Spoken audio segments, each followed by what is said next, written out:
কাবা ঘরের 4টা কর্নার আছে, এর মধ্যে একটা কর্নারের নাম হচ্ছে রুকনুল হাজারিল আসওয়াদ, ব্ল্যাক স্টোন কর্নার। এই হাজারুল আসওয়াদের এই কর্নারে একটা পাথর আছে, এই পাথরটাতে চুমু দেওয়ার জন্য লোকজন ধাক্কাধাক্কি করে। আপনারা যারা হজ উমরা গিয়েছেন দেখছেন না, এই হাজারুল আসওয়াদে চুমু দেওয়ার কারণ হচ্ছে এই পাথরে চুমু দিলে যিনি চুমু দেয় তার গুনাহগুলো এই পাথর টেনে নেয়। এই হাজারুল আসওয়াদ পাথর আপনার পক্ষে সাক্ষী দিবে, এটাকে আল্লাহ ঠোঁট দিবে, মুখ দিবে, চোখ দিবে, আর আল্লাহর সামনে দাঁড়িয়ে কিয়ামতের দিন বলবে, আল্লাহ তোমার এই বান্দা তার 2 ঠোঁট দিয়ে আমাকে চুমু দিয়েছিল, এর জান্নাত না দেওয়া পর্যন্ত আমি এই পথকে ছাড়বো না।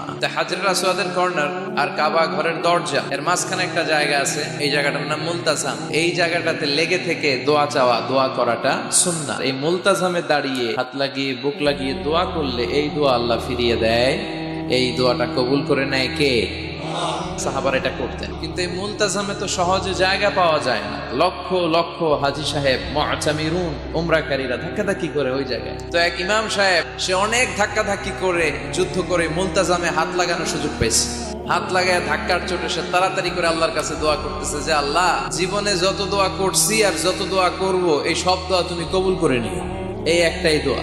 He work smart, say smartly কাজ করেছে। ইট ডাজন্ট ওয়ার্ক হার্ড, সে কষ্ট করে ওদিকে ধাক্কাধাক্কির মধ্যে, আল্লাহ আমার গাড়ি দাও, বাড়ি দাও, নারী দাও, এটা লাগবে ওটা লাগবে, আমার অসুস্থতা, আমার শাশুড়ি অসুস্থ, আমার আম্মা অসুস্থ, এরে ভালো করো, এরে সম্পদ দাও, এরে দারিদ্রতা বিমোচন করো, এত কিছু এখানে করার সুযোগ নাই। ওইখানে ধাক্কাধাক্কি, ওখানে যুদ্ধ।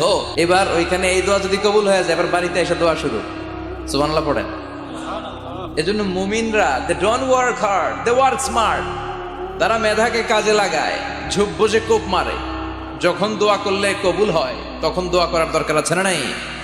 আল্লাহ যদি আমাদের সবাইকে জান্নাতুল ফেরদাউস দেয়, ধাক্কাধাক্কি হবে। মা বাইনাল মিসরাআইন মিন মাসারি'আল জান্নাহ মা বাইনা মাক্কাহ ওয়া হাজার।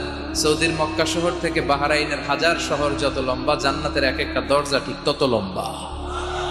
সেই হিসাবে কয়েকশো কোটি মানুষ আমরা এক ধাক্কায় জান্নাতে ঢুকবো। তো দরজা যদি হয় এত বড়, আসল জান্নাত কত বড়? ওই আল্লাহর দরবারে ভান্ডারে কোনো কমতি আছে?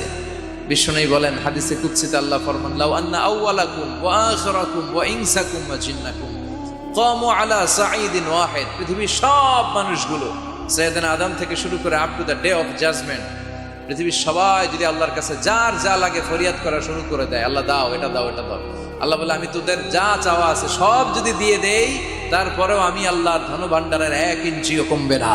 তো এই জন্য সবসময় কার কাছে চাইতে হবে?